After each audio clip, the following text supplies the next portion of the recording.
শুনে নেব রাজ্যপাল কি বলছেন। Safety that has to be taken. Implementation has to be effective. Soft state cannot be allowed in this kind of cases. Soft state means the rules are there, law is there, but law is not enforced properly. That soft state, that syndrome is what is we are seeing in here. The repeated incidents like this happening in many other parts of the state. This cannot be allowed to continue any further. So in the recent past, we saw that there have been many incidents of fire that have taken place.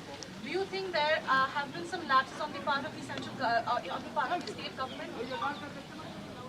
See, I am here on a fact-finding exercise, not on a fault-finding exercise. I do not want to blame anybody, but the fact remains that there has been failure from the part of the law enforcement authorities.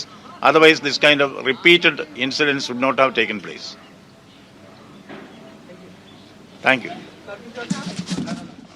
আজ নাজিরাবাদে অগ্নিকাণ্ড ইস্যুতে নরেন্দ্রপুর থানা পর্যন্ত বিজেপির কর্মসূচি রয়েছে।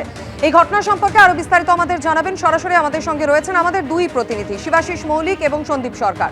প্রথমে শিবাশিসের কাছে চলে যাব। শিবাশিস, শহীদ ক্ষুদিরাম মেট্রো স্টেশনের সামনে ইতিমধ্যে বিজেপি কর্মী সমর্থক তারা জমায়েত শুরু করেছেন। কখন শুরু হবে এই মিছিল?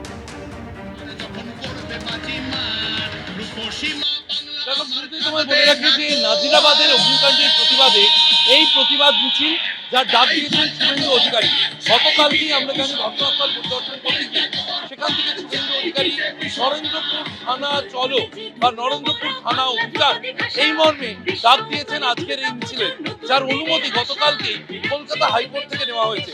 সন্দীপ পালকে আমি বলবো একটু মিছিলের প্রস্তুতি ছবিটা দেখাতে। এবং শুভেন্দু অধিকারী তিনি আর কয়েক মিনিটের মধ্যে এই আমরা দেখতে পাচ্ছি শুভেন্দু অধিকারী কনভয় ঢুকছে। শুভেন্দু অধিকারী কনভয় ঢুকছে ঘটনার এই যে সূচনা আমরা দেখতে পাচ্ছি। শুভেন্দু অধিকারী ঢুকছেন এই মিছিলের শুরুতেই, কিন্তু শুভেন্দু অধিকারী থাকবেন, তার কনভয় ঢুকছে সেই ছবি দেখা যাচ্ছে। বিরোধী দলনেতা তিনি এসে পৌঁছলেন, আর কয়েক মিনিটের মধ্যেই বিরোধী দলনেতা এসে পৌঁছেছেন। বিরোধী দলনেতার পরেই কিন্তু তিনি এসে পৌঁছে গিয়েছেন।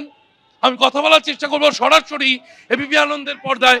শুভেন্দুবাবু, শুরুতেই যেটা সরাসরি আমরা তুলে ধরবো আজকের এই যে প্রতিবাদ মিছিল নাজিরাবাদ অগ্নিকাণ্ড। প্রতিবাদ তো দরকার আছে, ভয়ঙ্কর ঘটনা এবং এই ঘটনার পিছনে সরকার আছে, পুলিশ আছে, লোকাল এমএলএ আছে, খেয়াদহ গ্রাম পঞ্চায়েত আছে এবং সকলে মধু খেয়েছে। গোডাউনের মালিক গঙ্গাধর দাস যেমন আছে, সাথে সাথে আপনার মোমোর মালিকও আছে, যিনি মুখ্যমন্ত্রীর সঙ্গে বিদেশ সফর করেছেন। সেটা জেলা সভাপতি মনোরঞ্জন জোরদার তারা জমা করাবেন। ওয়েটল্যান্ডে বিনা অনুমতিতে যে সমস্ত দখল হয়েছে তার তালিকা প্রকাশ সহ, নিখোঁজদের খুঁজে দেওয়া সহ, 50 লক্ষ টাকা ক্ষতিপূরণ সহ, সরকারি চাকরি দেওয়ার দাবি সহ এর পিছনে যারা আছে তাদের গ্রেপ্তারের দাবি করা হয়েছে। এবং মোমোর মালিককে, গঙ্গাধর দাসও যেমন গ্রেপ্তার হয়েছে, তিনি অভিযুক্ত, মোমোর মালিককে গ্রেপ্তার করতে হবে। তিনি মুখ্যমন্ত্রীর বিদেশে সফরসূচি ছিলেন, সরকারি টিমে ছিলেন। কথা বলছিলাম রাজ্যের বিরোধী দলনেতার সঙ্গে, এবং তিনি যেমনটা দেখতে পাচ্ছি শুভেন্দু অধিকারী এগিয়ে যাচ্ছেন, পুরো ভাগে তিনি হাঁটবেন আজকে রাজ্যের বিরোধী দলনেতা। এবং রাজ্যের বিরোধী দলনেতার উপস্থিতিতে আজকের এই প্রতিবাদ মিছিল, গতকালকে কলকাতা হাইকোর্টের বিচারপতি শুভ্রা ঘোষ যেমনটা অনুমতি দিয়েছেন, তাতে সর্বাধিক 2000 জন কর্মী সমর্থক তারা এই মিছিলে অংশ নিতে পারবেন। 11:30 থেকে 3:30 পর্যন্ত অনুমতি রয়েছে। আমরা দেখতে পাচ্ছি রাজ্যের বিরোধী দলনেতা শুভেন্দু অধিকারী তিনি এসে পৌঁছেছেন, যার নেতৃত্বে এই মিছিল এগিয়ে যাবে নরেন্দ্রপুর থানার দিকে। 200 মিটার আগে পর্যন্ত তারা যেতে পারবেন এবং সেখানে যে ডেপুটেশন দেওয়া হবে বিজেপির পক্ষ থেকে 5 জন সেখানে উপস্থিত থাকবেন।